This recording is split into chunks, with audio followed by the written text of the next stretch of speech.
Hello दोस्तों, अभ्यास defence में आपका अगेन स्वागत है। जैसा कि अपडेट आ रहा है कि सीएपीएफ एसी 2025 की वैकेंसीज को इंक्रीज कर दिया गया है। अब ये न्यूज़ कितनी ऑथेंटिक है, कितनी क्या है, अभी इसका पूरा क्लैरिफिकेशन नहीं है। लेकिन हाँ, अगर देखा जाए तो चीज़ें ऑथेंटिक लग रही हैं, लेकिन अभी कितना है अभी ये पता नहीं है। और लेकिन हाँ, इसका इम्पैक्ट जो है वो बहुत बड़ा होने वाला है। क्यों और किसको होने वाला है? जो बॉर्डर में स्टूडेंट्स हैं ना, जो स्टूडेंट्स बॉर्डर में हैं, उनको बेनिफिट और होने वाला है, सबसे ज़्यादा उनको होने वाला है कि वैकेंसी बढ़ने से कट ऑफ में बहुत बड़े चेंजेस आते हैं। जैसे कि हम सभी जानते हैं, जो फैक्टर डिसाइड करते हैं कट ऑफ को, वो होते हैं डिफ़िकल्टी लेवल। ठीक, एग्ज़ाम का क्या डिफ़िकल्टी लेवल है। और हमें पता है कि ये जो एग्ज़ाम हुआ था, ये टफेस्ट था in history of the CAPF exam, toughest था।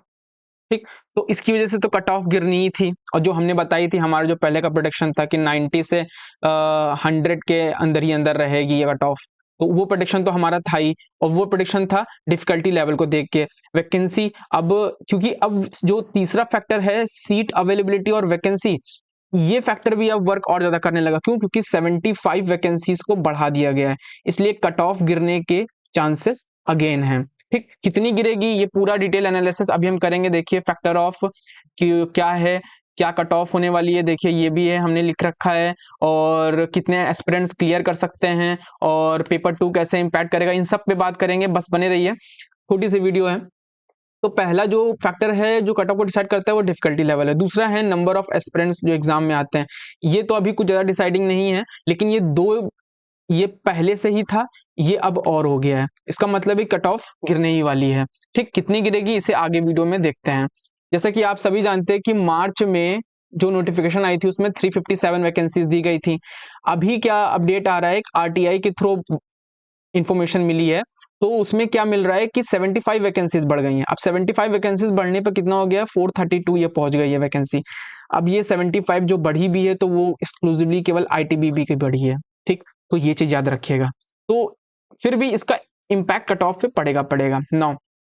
अब क्या कट ऑफ होगी, कट ऑफ क्या होगी? जैसे कि हमने पहले बताया है कि हमारा पहले का जो प्रोडक्शन था वो 90 टू 100 था, मैंने पहले बताया था। लेकिन अब डिफिकल्टी लेवल को देखते हुए और चूंकि वैकेंसी और बढ़ गई है, तो आप क्या कर सकते हैं, 8 टू 9 मार्क्स और कम कर सकते हैं। इसका क्या मतलब है कि पहले जिनके 90 टू 100 के अंदर आ रहे थे, वो लोग नेक्स्ट लेवल की तैयारी कर सकते थे। अब क्या है, अब जिनके 84 से लेकर के 95 के बीच में भी जो है ना, जो ईस्ट बॉर्डर में भी आ रहा है ना, वो बच्चे भी अपनी तैयारी शुरू कर दें बॉर्डर लाइन में। देखिए, करना बहुत ज़रूरी है। अगर आप नहीं करेंगे तो आपको बाद में रिग्रेट होगा। मैं ऐसे बहुत से लोगों को जानता हूँ, हमारे फ्रेंड ही हैं, जो पेपर 1 में बॉर्डर लाइन पे थे, पेपर 2 अच्छा गया था, पेपर 1 बॉर्डर लाइन में थे, उन्होंने आगे की तैयारी नहीं की।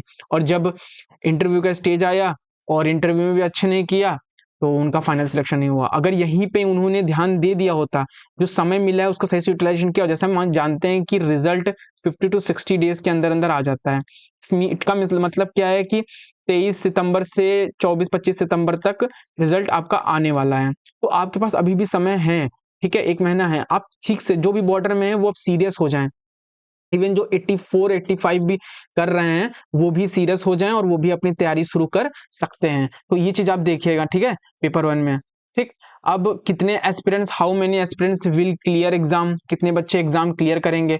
तो जाहिर सी बात है, ये 2700 से 2800 बच्चे हो सकते हैं जिन्होंने अपीयर हुए हैं। अब ये ट्रेंड के बेसिस में बता रहा हूँ।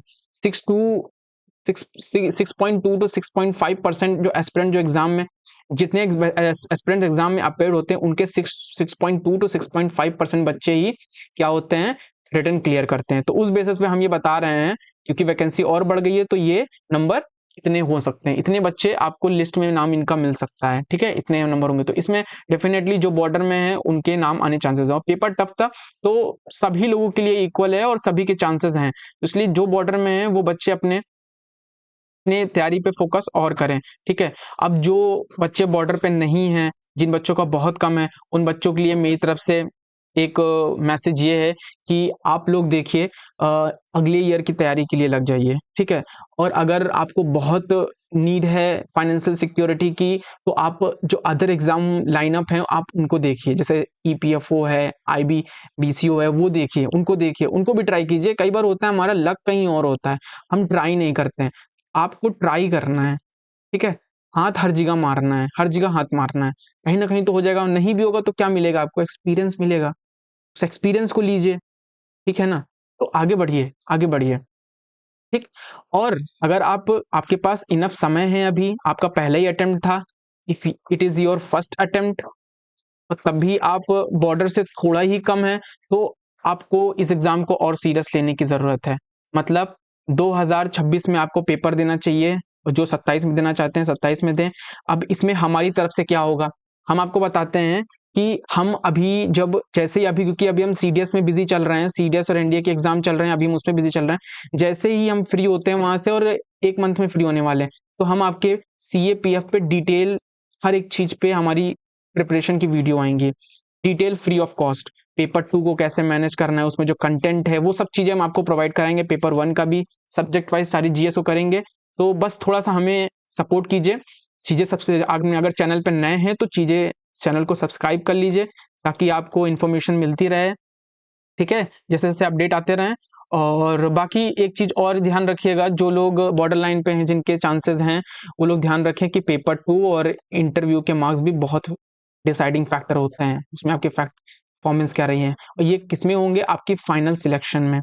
इसलिए जो भी बॉर्डर पे हैं वो सीरियस हो जाएँ इंटरव्यू के लिए, ठीक? और जिनका पेपर 1 थोड़ा-सा खराब गया है, लेकिन पेपर 2 अच्छा गया है, वो तो और अच्छे से हो जाएँ भाई। क्योंकि पेपर 1 आपके क्लियर होने, क्योंकि आप बॉर्डर पे हैं, वैकेंसी और बढ़ गई, तो आपके चांसेस और बढ़ गए हैं। पेपर 2 आपका पहले से ही अच्छा है, तो आपको जो तैयारी अब करनी है, जुटना है इंटरव्यू पे। और हो सकता है कि इसके बाद आपको क्या हो जाए, आपको फाइनल सिलेक्शन मिल जाए। देखिए, लक का कुछ नहीं भरोसा है, कब कहाँ टकरा जाए। तो इसलिए आप से मेरी गुज़ारिश यही है कि आप लोग लग जाइए, ठीक है? नई अपडेट था। जय हिंद दोस्तों, और जुड़े रहिए हमसे, चैनल को सब्सक्राइब कर लीजिए। हम आपको एंड टू एंड पूरा सपोर्ट करेंगे, ठीक है? हर एक स्टेज में सपोर्ट करेंगे। अभी सब्सक्राइब नहीं किया, चैनल को सब्सक्राइब कर लीजिए। जय हिंद।